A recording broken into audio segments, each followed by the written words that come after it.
अल्लाह ने ज़्यादा सुनने के लिए दो कान बनाए हैं और अल्लाह ने बोलने के लिए एक ज़बान अता की है। जिसके पास अक्ल ज़्यादा होती है वह दूसरों की सुनती ज़्यादा है, और जिसके पास अक्ल कम होती है वह सुनते कम हैं, बोलते ज़्यादा हैं। जिस तरह हमारी ख़वातीन माँ बहन बेटियाँ अल्लाह तबारक व तआला उनको टेढ़ी पसली से बनाया है।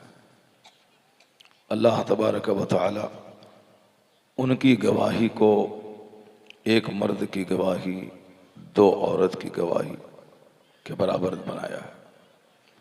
अल्लाह तबारक व तआला औरतों की तमाम ज़रूरतों को मर्दों के सर पे डाल दिया कि महर की रकम भी आपको देना है, उनकी रोटी उनके कपड़े का इंतज़ाम भी आपको करना है, उनकी सारी ज़रूरतों की तकमील आपको करनी है। चूँकि ये कमज़ोर बनाए गए हैं, तो कमज़ोर जो होते हैं वो बोलते ज़्यादा हैं और सुनते कम हैं।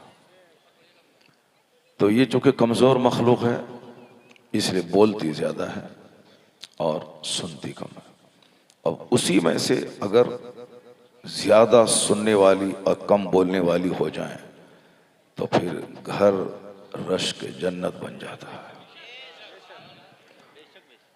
शौहर 12 घंटे बाहर रह के जो भी गम उठाता और सहता है, सारा गम औरत एक मुस्कुराहट से ख़त्म कर देती है। तो औरतों को अल्लाह ने इस काम के लिए बनाया है।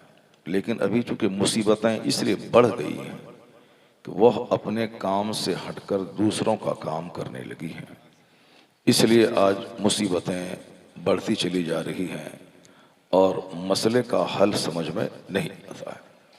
तो मेरी माँ बहन बेटियाँ वो अपनी कमज़ोरी को एक्सेप्ट करें और उसके बाद फिर वह खामोश रहें और गौर से दीन को सुनें और दीन को समझें और दीन को सीखें कि समाज का चैन, समाज का अमन, समाज का सुकून सब उन पर मुनहसिर है। हदीस पाक में आया है कि अल मरअतु इज़ा सल्लत खम्सहा। इस हदीस पाक से मैं अपनी गुफ्तगू का आगाज़ करता हूँ। आका अलैहिस्सलाम फरमाते हैं, मेरी माँ बहन बेटियाँ भी गौर से सुन लें कि हदीस में आया है कि मर्दों की जिम्मेदारियाँ तो बेशुमार हैं। मर्दों को जमात की पाबंदी करनी है, अगर जमात से नमाज ये नहीं पढ़ें तो गुनहगार होंगे। मर्द को जुमा की नमाज पढ़नी है, अगर नहीं पढ़ेंगे तो गुनहगार होंगे। मर्दों को ईद और बकरीद की नमाज पढ़नी है, अगर ये नहीं पढ़ेंगे तो गुनहगार होंगे। मर्दों को रोज़ी रोटी की तलाश करनी है, अगर ये नहीं करेंगे तो गुनहगार होंगे। ज़रूरत पड़े तो मर्द को जिहाद भी करना है, अगर ये जिहाद नहीं करेंगे तो गुनहगार होंगे। जब एक तरफ जिहाद का मौका हो और वहाँ जिहाद न करे, लोग घर में बैठे रहे, तो उसका कोई फ़र्ज़, कोई नफल अल्लाह कबूल नहीं करेगा। क्योंकि उस वक़्त में जंग करना ज़रूरी है, इस्लाम बचाना ज़रूरी है। उस वक़्त जान बचाना नहीं, इस्लाम बचाना ज़रूरी है। वह एक्सेप्शनल केस है जब ऐसा मौका आ जाए, आखिरी मरहले में, हमेशा नहीं। उससे पहले जो ड्यूटीज़ हमारी हैं वो ड्यूटीज़ यही हैं कि रोज़ी रोटी की तलाश से लेकर मस्जिद में जमाअत के साथ नमाज पढ़ने तक सारी ड्यूटीज़ मर्दों की हैं। औरतों को अल्लाह ने जुमा की नमाज फ़र्ज नहीं की है, चूँकि उसका पर्दे में रहना जुमा की नमाज पढ़ने से ज़्यादा ज़रूरी है। औरतों पे अल्लाह ने ईद और बकरीद की नमाज वाजिब नहीं की है, क्योंकि उनका पर्दे में रहना ईद बकरीद पढ़ने से ज़्यादा ज़रूरी है। जमाअत के साथ नमाज पढ़ने का सवाब 27 गुना ज़्यादा है, लेकिन औरत तन्हा अपने घर में नमाज पढ़ें, उनको मर्दों के बराबर सवाब मिल जाएगा, चूँकि उनका पर्दे में रहना जमाअत से नमाज पढ़ने से ज़्यादा ज़रूरी है। मर्द अगर मस्जिद नहीं जाएं तो गुनहगार हो जाएं, चूँकि मस्जिद सजदा की जगह है, जाना ज़रूरी है। मस्जिद और जमाअत का इल्तिज़ाम दोनों ज़रूरी है। आसानी से जो मस्जिद जा सकते हैं घर में नमाज पढ़ें, नमाज नहीं होगी घर में, मस्जिद जाना होगा। मगर इनाम भी यही है कि जितना कदम चल के वो मस्जिद जाएंगे, हर कदम के बदले में नेकियां मिलेंगी, हर कदम के बदले में गुनाह मिटेंगे। अगर 100 कदम दूरी पे मस्जिद है तो आप 100 कदम चल के आइए, अब हर कदम के बदले में जोड़ लीजिए कितने गुनाह मिटेंगे। लेकिन औरत का अपने घर में रहकर नमाज पढ़ लेना तन्हा, मर्दों के बराबर उनको सवाब मिल जाएगा, क्योंकि उनका घर में नमाज पढ़ना मस्जिद में नमाज पढ़ने से ज़्यादा बेहतर है। उनका तन्हा नमाज पढ़ना जमाअत के साथ नमाज पढ़ने से ज़्यादा बेहतर है। जब जिहाद का वक्त आ जाए तो गर्दन कटाने के लिए मर्द जाएंगे, औरतें नहीं जाएंगी, औरतों पे जिहाद फर्ज नहीं है। अब आप समझ सकते हैं कि कितनी जिम्मेदारियां उनकी सीमित और महदूद हैं, जिम्मेदारियां कितनी उसकी महदूद हैं, कितनी ड्यूटीज कम है उसकी। तो अब इस हदीस पाक में सुनिए, इनकी जिम्मेदारी बिल्कुल महदूद है, चूंकि ये बहुत जल्दी यहाँ से जाने वाली भी है, इसलिए मैं चाहता हूँ कि जल्दी से इनकी फजीलत वाली हदीस सुना दूँ, उसके बाद फिर वो चली जाएं या सो जाएं या बात करें, फिर मैं आपकी तरफ मुखातब होऊंगा और फिर मैं आपसे मैं बात करूंगा। पहले ये खामोश रहें और ये अपनी फजीलत सुन लें। आका फरमाते बहुत मोतबर हदीस है, हदीसें तो बेशुमार हैं मगर बहुत सारी हदीसें गढ़ी हुई हैं, बहुत सारी हदीसें कमज़ोर हैं, ज़ईफ़ हैं। जो मुस्तनद और मोतबर अहादीस की किताबें हैं वो बुखारी शरीफ, मुस्लिम शरीफ, नसई, इब्ने माजा, तिरमिज़ी, अबू दाऊद, ये जो किताबें हैं 6 किताबें, ये बिल्कुल ऑथेंटिक किताबें हैं। इसी किताब की एक हदीस पाक है कि अल मरअतु इज़ा सल्लत खम्सहा, क्योंकि आधी आबादी मर्द की है, आधी आबादी औरत की है। औरत क्या करे क्या नहीं करे, मर्द क्या करें क्या नहीं करें, इसको तो हर मर्द को सुनना है और हर औरत को भी सुनना है, क्योंकि औरत की ड्यूटीज बहुत महदूद है, कम उसकी जिम्मेदारियां हैं, और मर्दों की जिम्मेदारियां बेशुमार हैं, अथाह, लिमिटलेस हैं।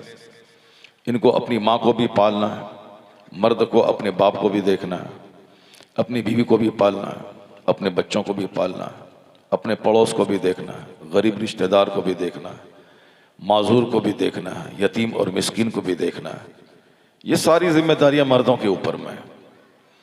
अब औरत क्या करे, बस वो सिर्फ 4-5 काम करे और इनाम इतना बड़ा है कि साहब आप सुन के दंग रह जाए। हदीस में आया है कि अल मरअतु इज़ा सल्लत खम्सहा, औरतें सिर्फ इतना करें कि जब वह 5 वक्त की नमाज पढ़ें, और ये किसी पे माफ नहीं है, 5 वक्त की नमाज है। औरतें चूंकि भूखी रहने की आदी होती हैं, इसीलिए वो 1 रजब, 27 रजब, 15 शाबान ये रोज़ा रखती हैं, चूँकि वो भूखी रहने की आदी होती हैं।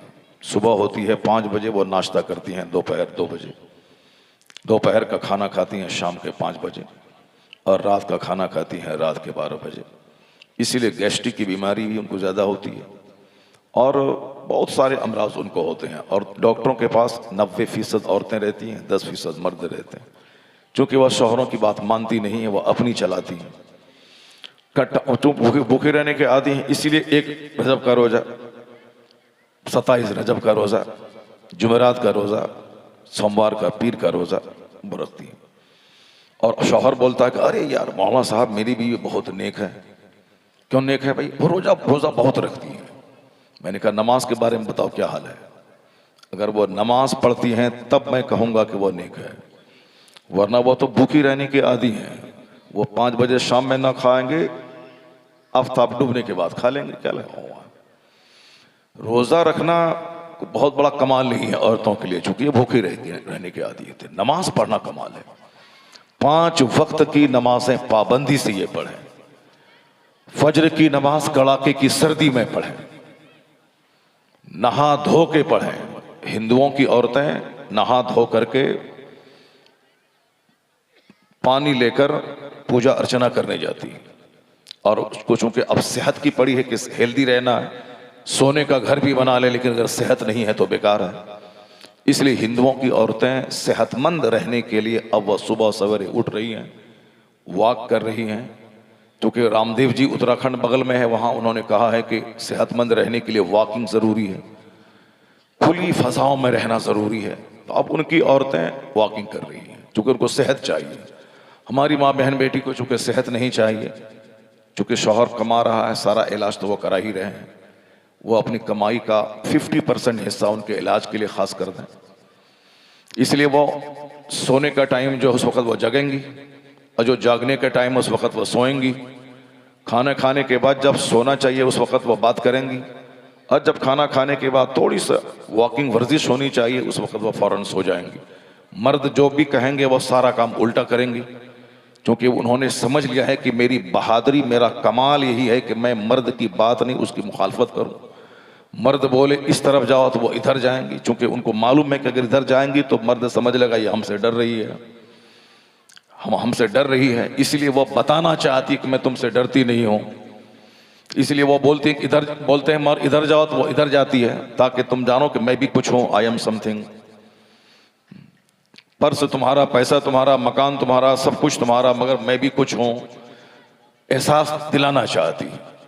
तो इसलिए इनको सेहत की कोई फिक्र नहीं है। सेहत की सारी फिक्रें, चूंकि हिंदुओं की बेटियां पढ़ी लिखी होती हैं, इसलिए उनको सेहतमंद रहना है, कब खाना है एक रूटीन उसका है, 24 घंटे में कैसे मुझको वक्त की पाबंदी करनी है, सुबह कब उठनी है, नाश्ता कितने टाइम करना है, संडे को क्या खाना है, मंडे को क्या खाना है, उसको पूजा कब करना है, वो सब उसके एक रूटीन के तहत सारा काम हो रहा है।